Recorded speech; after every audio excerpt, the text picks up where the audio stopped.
daripada Pasir Gudang. Datang Pasir Gudang tengok kebun Den. Nak buat gondang ni, gondang apa? Gondang ayam. Mau daun puding. Mau daun puding.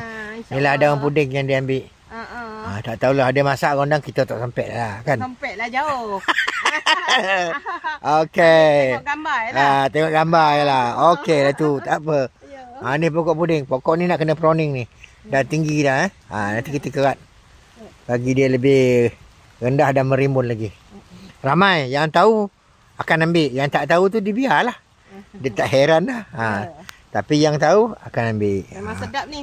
Betul. Kalau buat rendang memang layan. So kita ambil apa lah? Dia punya pucuk. Ambil pucuk je. Pucuk saja. Yang tahulah. Yang kita rendang tu dia dah nak kering masuk. Dia lah makan ke dia sebagai apa? Makan. Sekali dengan rendang tu. Memang dia sedap. Macam tu Okey, puding. Puding kebun Den bawa ke Pasir Gudang jadi gondang. Jadi gondang okey. Daun puding.